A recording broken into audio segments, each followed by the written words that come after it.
Mesdames et Messieurs les membres du Conseil de sécurité, Mesdames et Messieurs, au nom du gouvernement et du peuple de la République démocratique du Congo, je remercie les États-Unis et le Panama d'avoir convoqué et organisé cette réunion d'urgence, ainsi que le secrétaire général, son Excellence Antonio Guterres, pour son engagement constant à la cause de mon pays. Je remercie particulièrement la sous-secrétaire générale, Madame Martha Pobi, pour son briefing de ce matin. Monsieur le Président, l'Est de la République démocratique du Congo subit depuis trop longtemps la guerre.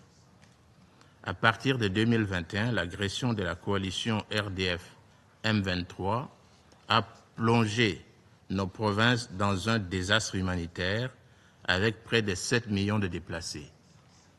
Le pic a été atteint en janvier et février 2025 lorsque les villes de Goma et Bukavu ont été envahies par les forces de défense du Rwanda et les terroristes de l'AFC M23. Par sa résolution 2773, adoptée à l'unanimité le 21 février 2025, votre Conseil a exigé le retrait immédiat du M23 et de la RDF et la fin de tout soutien rwandais. Or, ces dispositions restent jusqu'à ce jour lettre morte.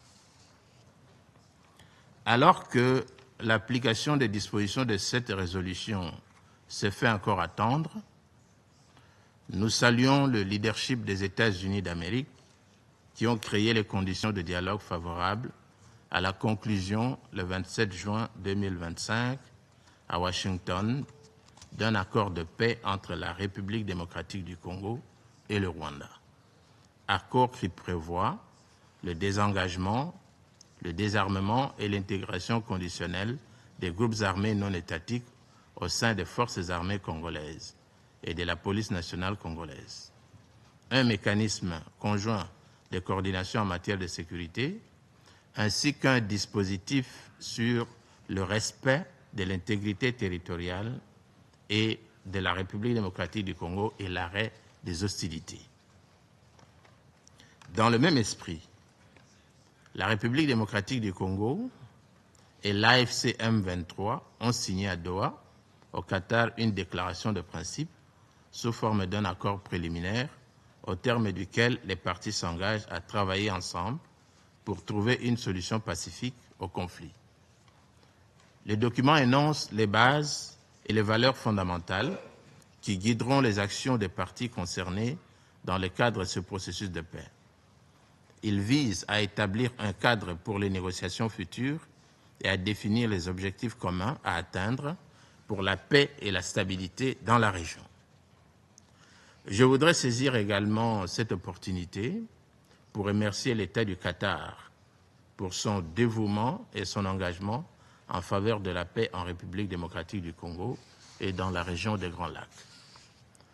Monsieur le Président, en dépit de toutes ces initiatives de paix, on reste préoccupé, à la lumière des récents développements, par la sincérité de l'engagement du Rwanda et de leur supplétif de l'AFC M23 qui s'obstinent à fouler aux pieds leurs engagements au terme de l'accord de paix de Washington et de la déclaration des principes de Doha.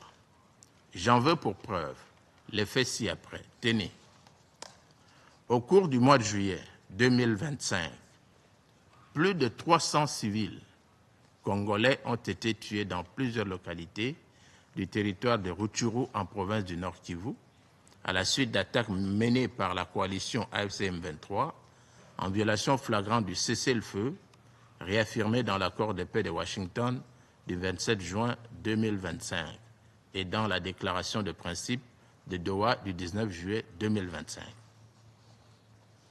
2.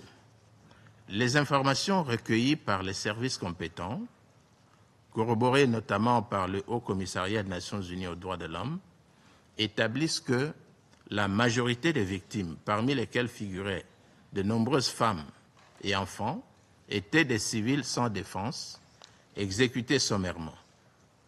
Pour la seule période du 2 juillet au 2 août 2025, Ces exactions se sont accompagnées de violations graves comprenant plus de 125 cas de violences sexuelles, des centaines de recrutements forcés, y compris d'enfants, plus de 300 actes de torture, des pillages et incendies de biens, ainsi que la transplantation de populations non identifiées dans les zones sous contrôle de l'AFC M23. Troisièmement, le dernier rapport du groupe d'experts des Nations Unies sur la République démocratique du Congo met en évidence, de manière incontestable, le lien structurel unissant le M23 au Rwanda. Il y est également établi que le Rwanda maintient un soutien actif, militaire, logistique et opérationnel à ce mouvement armé, ce qui alimente directement la poursuite des massacres, provoque des déplacements massifs et forcés de population et accentue la déstabilisation persistante de l'Est de la République démocratique du Congo, faits qui ont été confirmés ce matin par le briefing de Mme Pobi. Monsieur le Président, ces crimes ont une dimension ethnique manifeste. Des civils, notamment Hutus, ont été visés pour leur seule appartenance ethnique.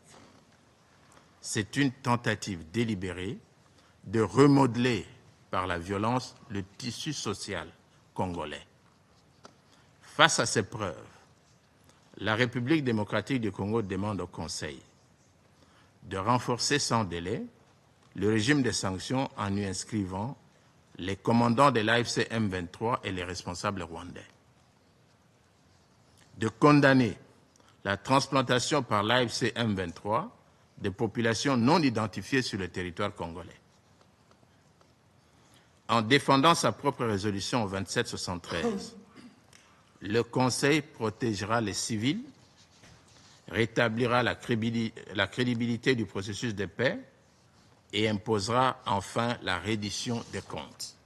L'histoire récente de ce Conseil regorge de précédents où des sanctions ciblées ont été décidées contre des partis engagés dans des processus de paix dès lors qu'elles les sabotaient par des massacres et des violations massives.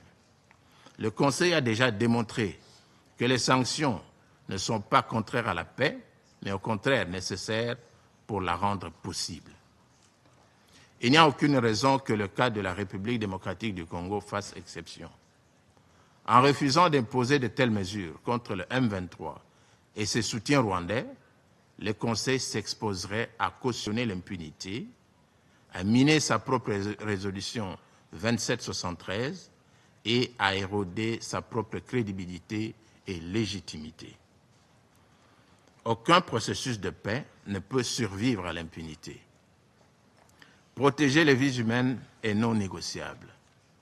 Rester spectateur devant de tels crimes serait une forme de complicité. La protection des vies humaines, toute communauté confondue, reste non négociable et demeure au cœur de l'action gouvernementale. Le Conseil de sécurité ne saurait demeurer spectateur devant l'enracinement de l'impunité. La justice et des sanctions rigoureuses constituent des conditions préalables et non accessoires à tout règlement durable et équilibré du conflit. Pour la République démocratique du Congo, la priorité demeure la restauration d'une paix durable et non d'une paix factice et éphémère, comme cela a été le cas depuis bientôt 3 décennies. J'invite donc le Conseil de sécurité, organe principal des Nations Unies, en charge du maintien de la paix et de la sécurité internationale, de bien vouloir veiller à la mise en application intégrale des dispositions de sa résolution 2773 du 21 février 2025.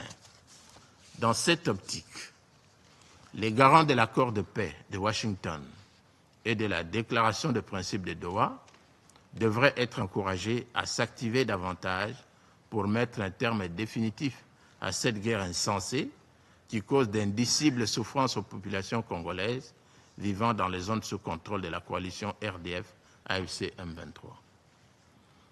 Dans ce contexte, le gouvernement appelle avec la plus grande insistance, le Conseil de sécurité a assumé pleinement sa responsabilité en mobilisant sans délai tous les moyens nécessaires pour la mise en œuvre effective de la commission d'enquête internationale prévue par la résolution A/HRC RES/S/37/1 adoptée le 7 février 2025 lors de la 37e session extraordinaire du Conseil des droits de l'homme des Nations unies.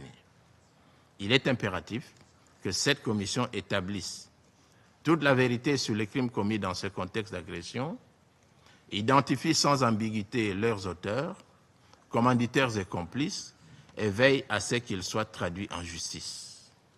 Elle devra également recommander des mesures de responsabilisation, y compris la transmission d'éléments au comité de sanctions du Conseil, afin que ces conclusions débouchent sur des décisions contraignantes et contribuent à empêcher la répétition de toutes sortes de massacres, en ce compris les massacres à caractère ethnique. Je vous remercie.